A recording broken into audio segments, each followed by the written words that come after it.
Hello, everyone, and welcome to From Darkness to Love and Light. Today, I have a guest on that actually has a pretty incredible story that started at the age of 21 when Kathy came down with a rare disease, and the doctors actually only gave her 3 months to live. And I don't know if she wants to divulge how many years ago that is, and that's fine. We don't need to go there, but it was a while ago. She's a little bit more than 21 right now, but she survived this amazingly. I want her to tell her story. I don't want to put words in her mouth, so I want her to tell the story about what happened. But after that, after going through something so incredibly difficult, she went on and survived 3 abusive relationships that involve physical, spiritual, emotional, and narcissistic behaviors. But now she has this whole new life, and she's helping other women who are in abusive relationships or either have or are in, on her own podcast called Tragically Beautiful, and is actually soon going to be offering a course called Abuse Healers Academy. So I'm just so thrilled to see and hear this story of Kathy's From Darkness to Love and Light. And I welcome Kathy to the show. Thank you so much. I am great. How are you? I'm wonderful. I'm just so happy that you're here, and in more ways than one, obviously. Oh, thank you. Yeah. So I mean, you please start wherever you feel you would like to start. But I think obviously starting from the beginning, it probably makes the most sense or whatever. Let us know what happened, what went on. Yes. So, as you mentioned, when I was 21, I did come down with a rare disease. It's called rheumatic fever. It's not something you hear about a lot these days anymore, but it was more prevalent back then. And to answer your question, I have celebrated the 30th anniversary of my 21st birthday. So oh, there you go. There you go. So, yes, this happened 30 years ago. Oh, 30 years ago. No, we're not the same age. I'm 10 years older than you. Never mind. Yes, so I came down with rheumatic fever, and for anyone who doesn't know, you get rheumatic fever when you have strep throat and it goes untreated. And at that time, as a kid growing up, I had strep throat a lot. I had it usually at least once a year. I came down with strep, and so I knew how painful it was. I knew exactly what strep throat felt like. And this particular time, I never had any symptoms at all. I never had a sore throat, nothing. I never knew I had it. And when strep throat goes untreated, it gets into your heart and it gets into your joints and it causes a lot of damage. Okay. And by the time they recognized it, I was already feeling some of the symptoms. My original symptom was my right ankle all of a sudden was hurting and it was swelling and I didn't know what it was. And the doctor said, oh, it's just tendonitis. Here's some Motrin. You'll be better in a few days. And then a few days later, it was my ankle and my knee. Said the same thing. Then it was my ankle and my knee and my hip. And eventually it actually turned into a situation where I was unable to walk for 7 months. Wow. And and so at this point I was on an outpatient basis, but I was in the hospital for 3 months on an outpatient basis. And I would sit in the doctor's office, and I remember so distinctly the doctor sitting in his chair with his feet up on his desk, and he had this big 4-inch thick medical book, and he has it open and he's going, oh, that's what rheumatic fever is. And that doesn't make you feel very well taken care of. God, no. Holy mackerel. Wow. And actually, it was my mother that diagnosed me from a home medical book. She had no medical background, but she was like, this is what I think you have. And I brought that to the doctors, and they're like, I think she's right. And what they told me is that only 1% of people who come down with rheumatic fever are above adolescent age. And so I was thinking at that time, oh, great, I'm the 1%. Of course, I'm the 1% in a negative way, Right. So as I went through this experience, I they did start to tell me, like, there's just nothing more we can do. Like, this is a deadly disease and it's gone too far at this point. Maybe that had something to do with the late diagnosis, maybe. Yeah. And they said, we really think you only have about 3 months to live. And then every day I would go into the hospital for some kind of treatment or something, and they would say the same thing. There's nothing we can do. Get your affairs in order. And like, I'm 21. What affairs do I have? Right. But I was just shocked that every day I went in and they're like, there's nothing we can do. There's nothing we can do. You don't have much longer. And in the midst of very painful joints, because that's what it does. It causes destruction and pain to your joints. I remember reaching out my hand and grabbing the doctor by his lab coat collar and pulling him in to my face. And I said, I will tell you when I'm going to die, not the other way around. Do not say it again. Wow. And this was not my personality at all, but I was just so tired of hearing it. And I felt like I'm not done yet. I feel like I have a lot more to give in life and a lot more to do in life. And I'm not going to let this be the end. Wow. So that was kind of where part of the journey started. Gosh, that's incredible. Yeah. Yeah. And then after that, again, there's still some residual effects even after all this time. I can't straighten my elbows all the way. That right ankle where it started, I don't have full range of motion, so it's hard to like squat and things like that. Right. And then I also ended up getting psoriasis as a result of this because of the stress and all of that. So now I'm 30 years into psoriasis too. So yeah. Coming out of that experience left me feeling a little bit like, even though I was so grateful that I didn't lose my life, I was able to find a doctor that was willing to help me and put me on prednisone to get the inflammation down and all of that. Right. I was so grateful that I was able to keep my life. But at the same time, I now felt, less than. I felt not good enough. I mean, here I am at 21 and, I walk funny now and I can't straighten my elbows and I have psoriasis and all of this. And so I felt just like I'm not pretty, I'm not good enough, all of those things that you might feel with something like this. Yeah. Mm-hmm. Yeah. Mm-hmm. Oh, man. Yeah.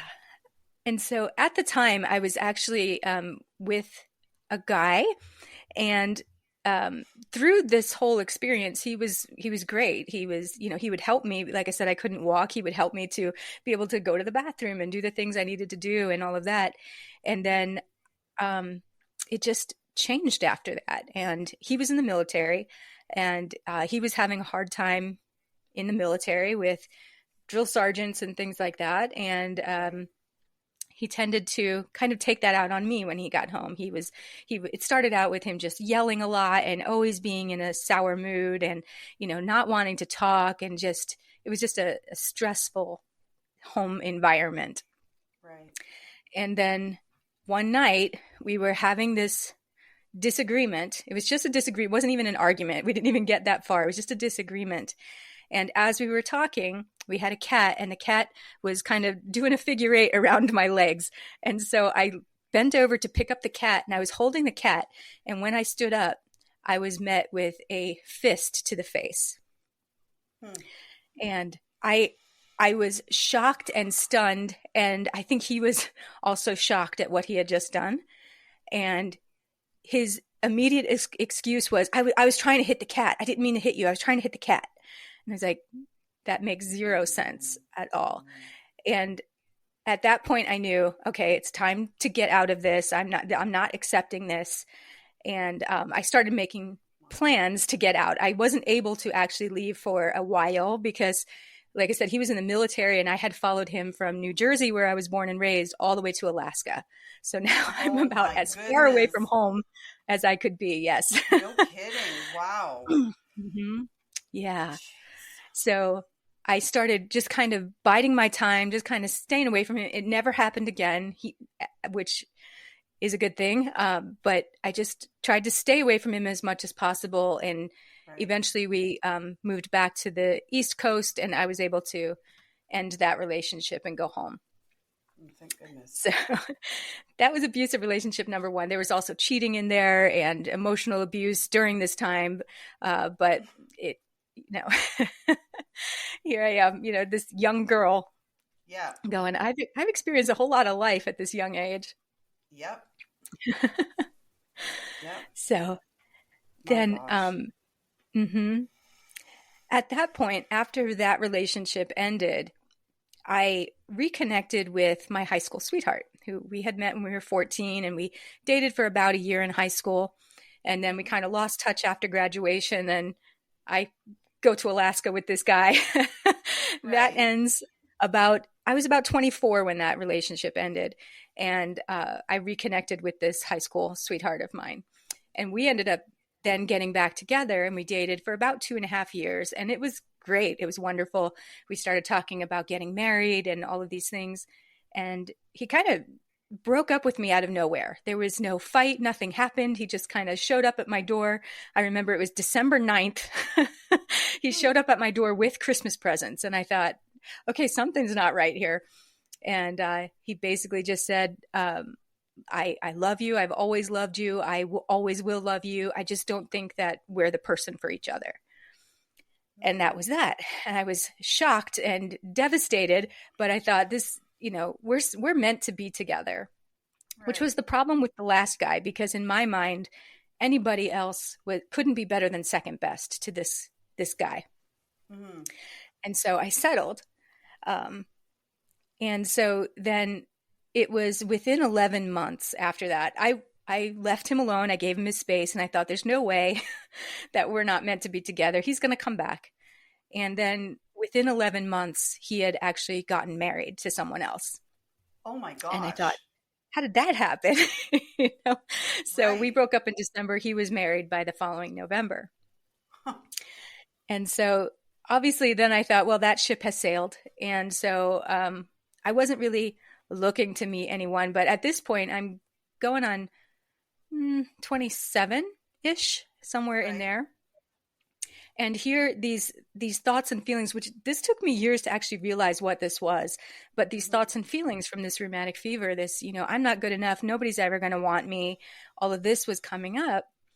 And then I'm weighing that with, I'm 27 years old, I'm getting older, I want to have a family, all of this.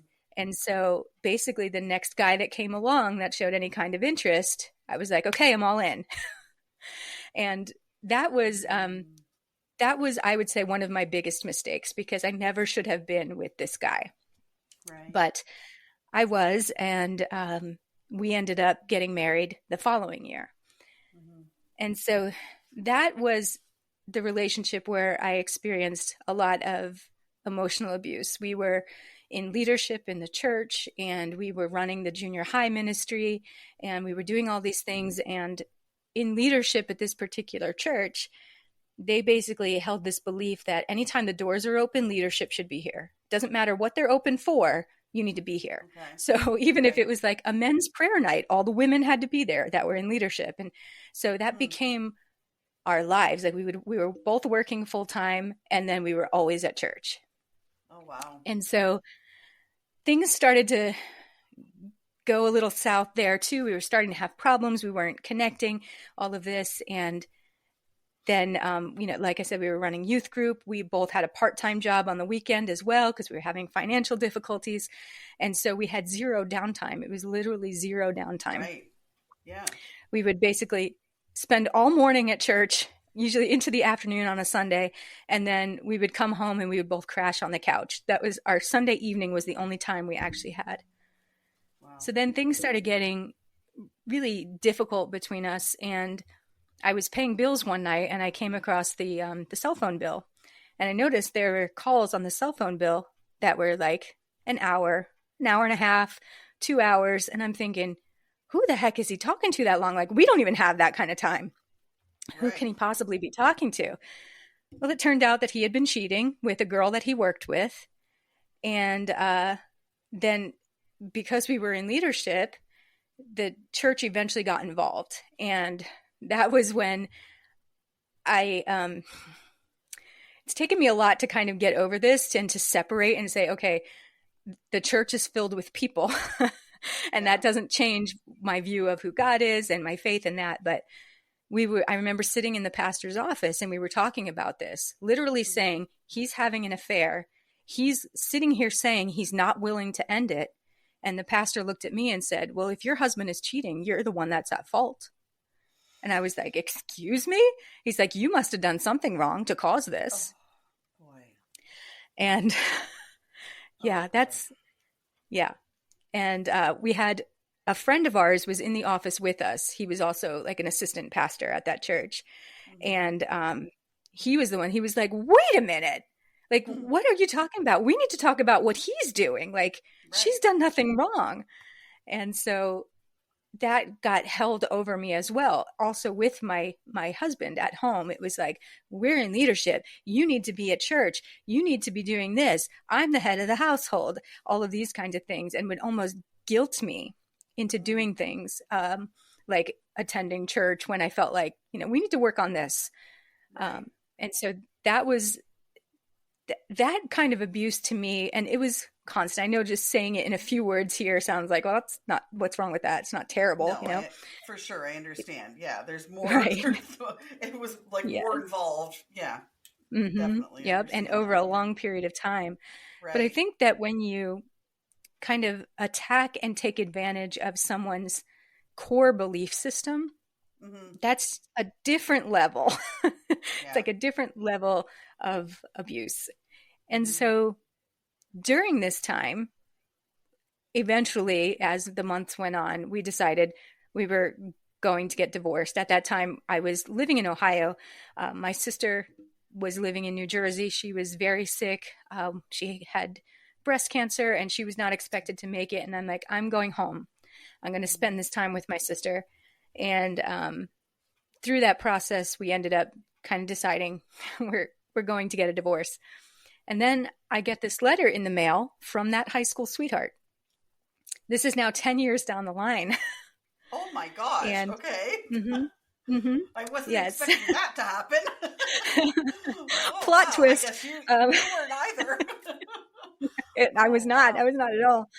Wow. And this letter basically said the same thing that he had said to me that day he broke up with me. He said, I'm so sorry for the way things happened. I'm so sorry for my behavior. I love you. I've always loved you. I always will love you. And then he said, I don't want to mess up anything you have going on, but please email me and just let me know you're okay. And so, and then it was like a PS, I'm in the process of a divorce. And so I was like, well, I'm in the process of divorce. He's in the process of divorce. This is my person. Maybe this is, third time's a charm, right? Right. And so he was back in New Jersey. So when I moved back home, we reconnected. I ended up finalizing the divorce with the other guy. And, we got back together and eventually, finally got married. And I thought, I am now living my fairy tale. This is the way things were always supposed to be. He accepts me for who I am. He doesn't care that I have psoriasis or that, my ankle doesn't work or all of these things. Right. And the first 3 years of our marriage, I would say, were probably the best years of my life. I was just in heaven. We were taking vacations every year. We lived in a beautiful home in the one of the best school systems and cities in the state. And everything was wonderful. We both had good jobs. We were making good money. And then about 3 years in, he literally set me aside. He would come home and just completely withdraw. He would go and hang out in the garage and work on a car, or he would hang out in the office and, play games on the computer and never wanted to talk. And even we would jokingly call Friday nights date night when we would go and do our grocery shopping. And even that was like, oh, you can go without me. Just go without me. And then, he would stop talking and then his tone towards me would change. And it was, this was when the narcissistic abuse came in. I didn't know what that was at the time. I don't think I'd even heard the term at that point. Right. But after years of therapy, my therapist was like, obviously he's not here. I can't diagnose him, but this sounds like narcissistic personality. Right. But if we were talking about something and I was trying to bring something up that maybe I was not happy about or something, he would revert to things like, you have a terrible memory and everybody knows it. That's not the way it happened. And, you know, just all kinds of things like this. He would get in my face about, there was one particular argument that we had a lot. And he literally one night, I decided I'm just not going to react because I'm tired of this conversation. Yeah. And so we were just talking and I was just very calm and collected.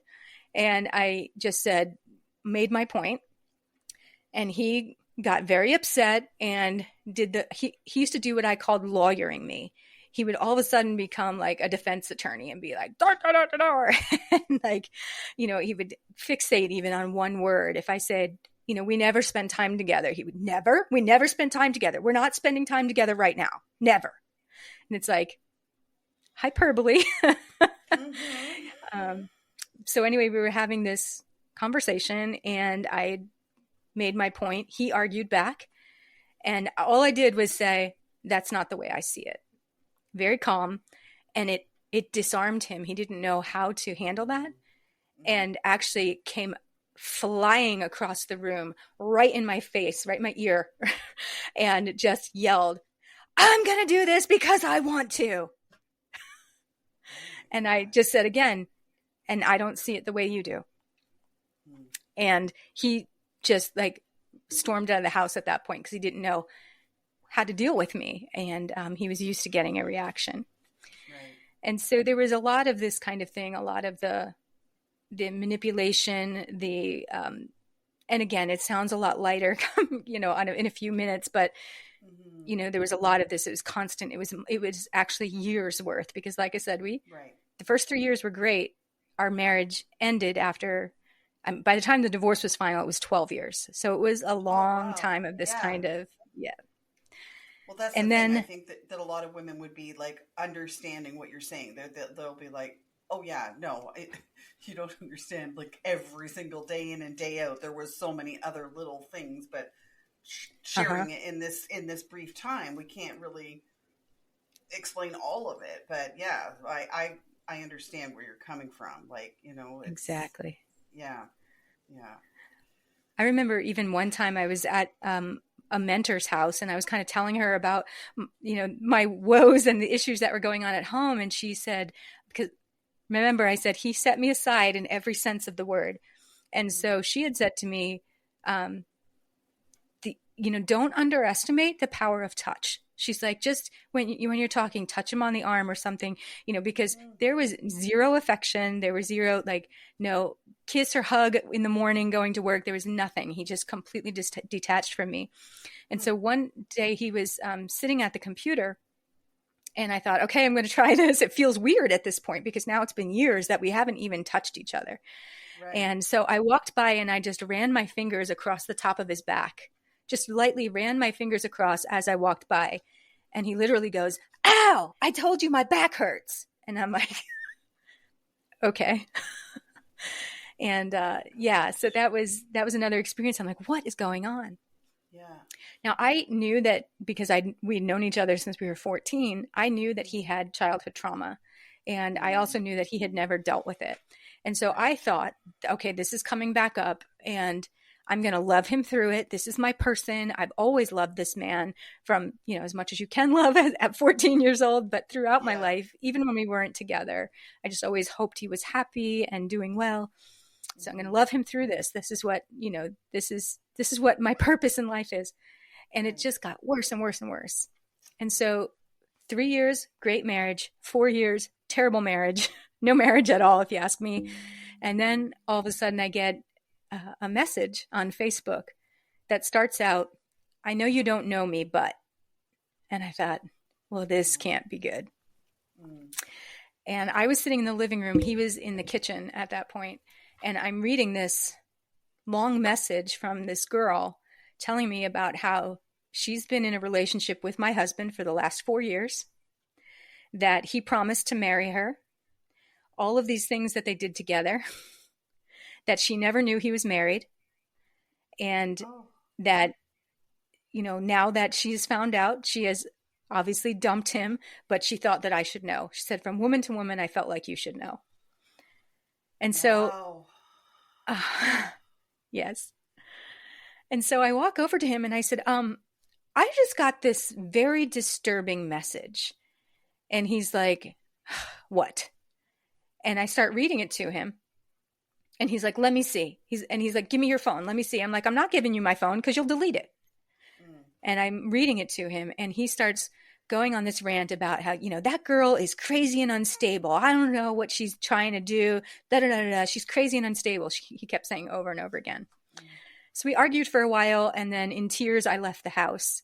And 10 minutes after I left the house, he emails her this whole thing about how, like, is this how it's going to end? What about the way our hands fit perfectly together? I'm not even going to get a kiss goodbye. My wife is crazy and unstable. That we're getting a divorce anyway. All news to me. And so that's the way I found out about that. And what he didn't know is that she and I were now kind of working together because he was denying to me that anything ever happened. Right. And yet this is going on. So she's forwarding me every message that he sends to her and everything else. And he's still denying it. And so she starts sending me pictures. And the next morning she sends me a picture of them kissing. And he was at work. I had called off work because I was sick. Yeah. And so I sent it to him with the message, I'm not exactly sure why you think I'm an idiot. So he's trying to call me over and over. And he's like, I'm not answering. He's like, pick up the phone. I'm like, I'm not talking to you. Like, just, I'm not talking to you. And so eventually, obviously it came out. I mentioned the email from 10 minutes after I left the house the night before. And he was like, she changed the date on that. I'm like, oh, okay. And just kept trying to deny. And then he went from, narcissists need to be either the savior or the victim. And then he was constantly the victim after that. And all of these crazy things would come out of his mouth as we're trying to work through this. I didn't leave the house right away. I actually stayed because in my mind, I'm still like, okay, I'm going to love him through this. I don't know why, but I'm going to love him through this. We're going to get through this. We're going to, yeah. And then, one night I'll go back to a different night. I was at this same mentor's house and I was sobbing at her kitchen table and she was trying to console me and help me. And eventually she says, I'm about to say something to you and you're not going to like it. She's like, but you need to hear it. It's not for now. Tuck it away. And when you're ready, bring it back out, wrestle with it, figure it out, and share what you learn with the world. And I'm thinking, what on earth is she about to say to me? And she says, you've now been in several abusive relationships and you're the common denominator. You need to figure out why. And of course, my first reaction was, inside. I didn't react outside that way, but I was like, right. How could she say something like this to me? But I knew and trusted her so implicitly. I'm like, I know she would never say anything to try and hurt me. She's only going to say something to try and help me. And so I did exactly what she said. I tucked that away for a few years and it took a few years before I brought that back out. Mm-hmm. But then one night it was, like every good novel starts, it was a dark and stormy night. And I was downstairs in my home office. He was upstairs doing who knows what. And I just broke down and I was sobbing. And it was probably the one and only time in my life I've had what I would consider to be a full-on panic attack. Mm-hmm. I'm not a super emotional person. I am usually a very go with the flow. And so I can usually pick myself up when I have hard times. But this time I just, and I found myself in a puddle on the floor, just sobbing my eyes out. And I remember hearing him come downstairs and he comes to the door of my office and he's standing over me and he goes, what are you crying about? And I said, what am I crying about? And he goes, are you still crying about this? It was probably 2 weeks after I had found out. Are you still crying about that? And I just looked at him like, are you serious right now?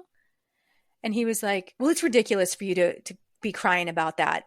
And I said, I'm out of here. I'm leaving. I don't know where I'm going. I'm just going. And he's like, it is raining. It is storming out. I'm not letting you go out. It's not safe.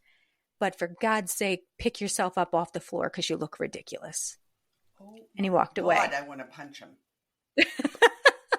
So do I. So did I. Yeah. Yeah. So he walked away and I was still there in a puddle on the floor. And I remember clearly feeling like, okay, you're at a crossroads. This is a crossroads and you need to make a decision. And I thought, I can either sit in the corner and be angry all the rest of my life. And there are some that would probably say I was justified for that. Or I could choose a different direction. And I remember just feeling like, and kind of thinking in my head, you can let this make you bitter or let it make you better. Bitter or better. And I remember distinctly thinking, I choose to let this make me better. And it was that point where I knew, I don't know how all this is going to play out. I don't know where I'm going, how this is going to happen, but I'm going to start down this road of getting out of this relationship because I deserve better. Absolutely. And yeah. And so that was when that whole process started for me to leave. And I ended up moving back out to Ohio, which is where I am now. And I remember the last words he said to me in person. I remember him standing in the garage, and I had come over to the house to get some stuff because I did move out at that point. I didn't move to Ohio yet, but I moved out of the house. And I remember him saying, like, you know that this is going, which way this is going, right? And I was like, yeah, I mean, obviously. And he's like, I know that this is scary for you. And I thought, I know we're not seeing any empathy here. What's going on? He's like, I know that you're afraid because like you're going to be alone for the rest of your life and all, but you'll figure it out. I was like, okay, all righty, perfect. So those were the last words he ever said to me in person. And then, like I said, I moved, and it took me a couple of years of real healing, but I did take out what my mentor had said, and I thought, okay, I need to figure this out because I know she gave that to me for a reason. Yeah. And after a lot of soul searching and a lot of tears, a lot of just isolating in my new place just to try and heal, I realized that yes, I was the common denominator, but that was because I didn't love myself or value myself enough or feel good enough, because going back to that rheumatic fever, because of the way I looked and the way I walked now, and that I didn't love myself enough to have any kind of standards or boundaries in place for myself. And so I settled. All through my life, I settled.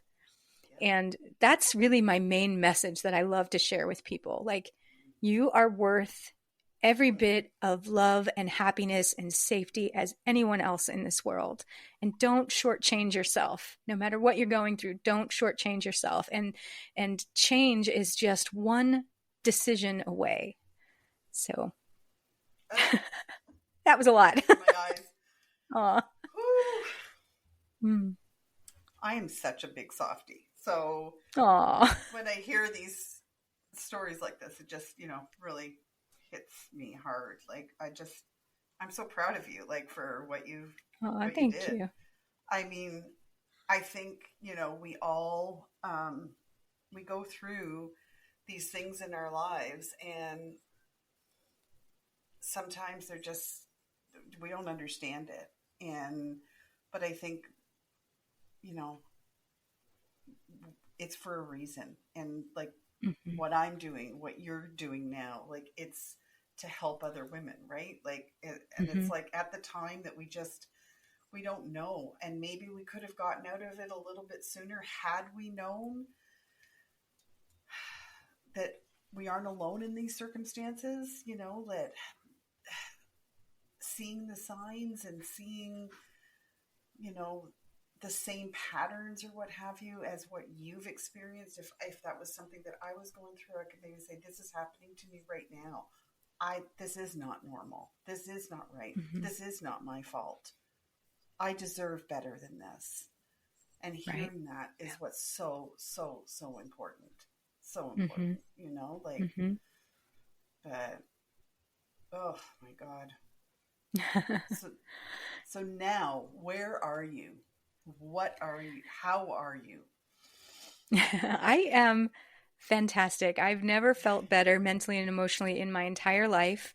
I did stick my toe in the dating pool, but Now, all of these relationships, and these are really the relationships of my life. These are only like the only relationships I've had are these three, right? Up until this point when I moved, and so they were all people that I had known prior to dating and then or marrying, and so I had never actually dated before. Go out on a date with someone you'd ever met or anything like that, and I did stick my toe in that pool, and I was like, ah, I can it's like this. imagine.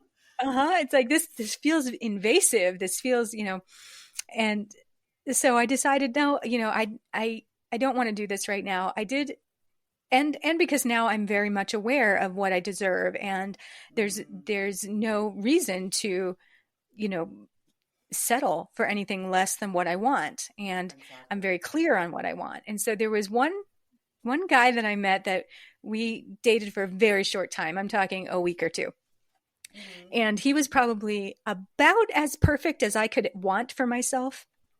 But at that time, I was just getting ready to start my own podcast and working on my course and all that. And I thought, right, this is more important to me right now. Like, this is where I want to spend my time, is on helping other women, because, like you said, there's a reason I went through this. And a lot of these things that happened to me, I think this is sometimes a shocking statement, but all of these things, I would never want to go through them again. I would never want to experience them again. I would not have chosen them for myself. But at this point in my life, I honestly wouldn't trade them for the world, because they made me who I am today, and I quite like her. Yeah, So exactly. So yeah, I just wanted to be able to help others, because I feel like what took me 3 or 4 years to figure out in my healing process, I can now distill that down. Because at that time, I also, just to take my mind off of everything that was going on, I put myself through a health coach training program, because I'd always been interested in health and wellness. I tried to go the natural route with the healing from the rheumatic fever after conventional doctors. And I thought, okay, this is something I'm really interested in. I want to, focus some attention here. And so having that health coach perspective now, with the experience of abusive relationships, I felt like this is the perfect marriage. Which I couldn't find in the real world, but it's the perfect way to be able to help others and hopefully help them understand their worth. And that's the whole premise of my podcast, is to share stories of abuse survivors. And it's titled Tragically Beautiful, because I believe that in my life, the tragedy is what made the beauty. And so I have them tell their stories to lay the groundwork, but we focus on the beautiful. What have you created or discovered or learned about yourself or built that's beautiful, either because of or in spite of your abuse? Exactly. And those are the inspirational stories that we need to keep hearing. We need them out there. We need to just support the women out there that are stuck in, and they too they can become tragically beautiful too, right? Like it's the same thing with what I'm doing. It's the same idea, like, and it's interesting how you took the health coaching course or whatever. Like for myself, I did the crystal healing practitioner certification from 2 different schools, actually. I did got my Reiki masters, and I wasn't sure. I knew I wanted to help people heal in a certain way, and I had been making crystal bracelets for a number of years, but I think I was like, I don't know, I think I need to do something more, and I just didn't know what it was, so I did that. But there's a lot of Reiki masters out there. There's a lot of Reiki services out there. Crystal healing practitioners, maybe not so much, but I think for me, I realized at that time that was just for me. I had lost my son 2.5 years ago now. And I'm sorry. Thank you. And that was what I needed, I think, to get through that time.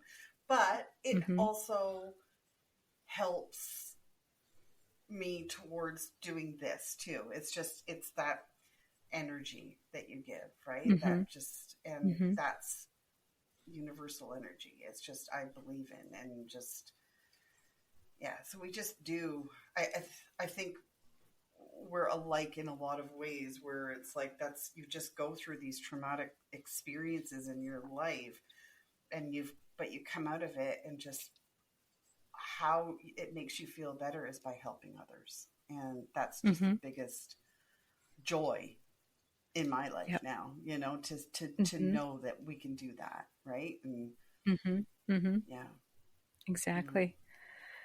and the Yeah. And Abuse I don't know Healers if it was, Academy, that's a cool thing that you're going to be doing too. That yes, yes.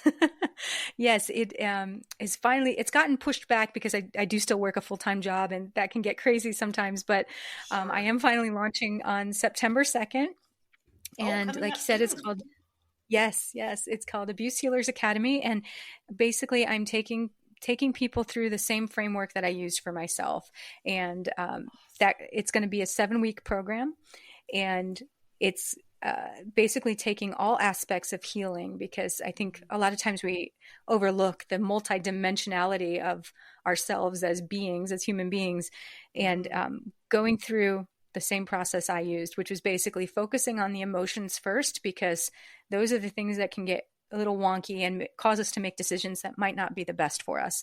So Right. starting with focusing on your emotions and your mental health, then moving to physical health, spiritual health, and Mm-hmm. finding the strategies that work best for you in order to hopefully speed up the healing process a little bit.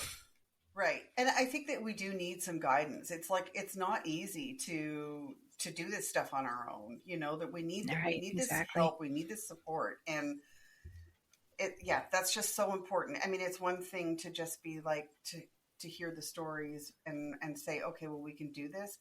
But realistically, you need support through it. There's Mm-hmm. Mm-hmm. whatever way it is, there's something that you need to do. You can't do it necessarily by yourself. You can start taking those baby steps towards healing, but ultimately you're going to need some extra help along the way. I completely agree. Yeah. Completely Yeah. agree. Yeah. Yeah. Yeah.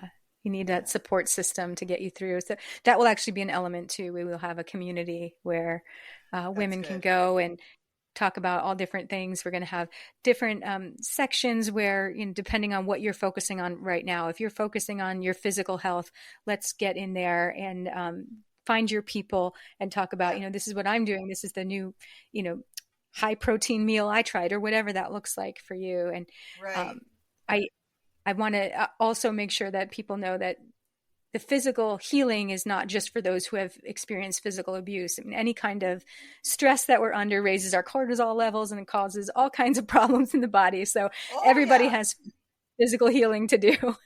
Absolutely. Are you going to have like a Facebook group or anything like that, do you think, for it, or I have a Facebook page right now. okay. It's called True and Lasting Wellness, which is the name of my business, and so that one is just open to anybody. There, it's not a group; it's just a page, Okay. and so that's open to anyone. And I will actually be doing 3 webinars. They're all the same webinar, just different times and dates, and those are going to be the 3 mindset shifts you need to make in order to kickstart your healing after abuse. So Mm, it's a great introductory little course if you choose to take the full course, and it's great also on its own as well. awesome. I'll have to get you Yeah, to just send me all of that info, and then what I'll do is I'll put it all into the show notes, how they can reach you, all like all the information that we need, or that they sure, need sure. to get in contact with you and get the information about the course and what have you. Like that's so important. That's going to be Hmm. amazing. I Yeah, feel thank you. that is just going to be such a helpful thing for women out there, and like way to go for doing that. That's I hope incredible. so. I just keep saying, if I can help one person, then this will all have Yep. been worth it. It just, yeah, nobody I deserves to feel like they're not enough or that they're no, unlovable. no. Everybody has one beautiful life to live. So, Absolutely. Absolutely. yeah. 100%. Um well, before we close, is there anything that you one thought or anything that you want to share with the women out there that may have gone through something similar, whether it be in the early stages of like what happened with when you were young or through the abusive relationships that you went through, like any sage advice that you could give?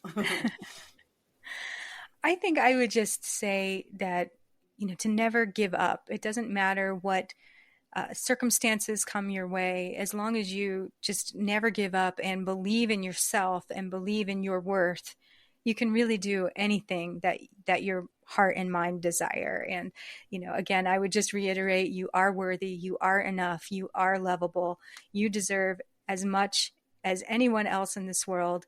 And sometimes that means we, have to be our own advocates and we have to fight for ourselves. So that's okay. That's what helps us to design and create our own beautiful lives. And, I would love to end with how I end all of my podcast episodes, Absolutely. which is just to say, you may have experienced tragedy, but it has made you tragically beautiful. Beautiful. Yep. Thank you. Absolutely. Well, I so appreciate you being a guest today, Kathy. That was just Thank you. So wonderful. You sharing all of that with us. And as I say, I'll get from you all the information, how people can reach out to you, and put it in the show notes. And yeah, just I wish you all the best in your future. And thank you. You as well. Thank you, honey.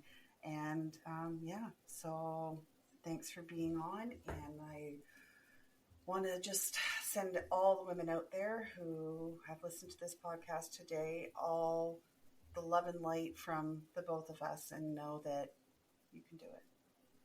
And we're here for you always. All right.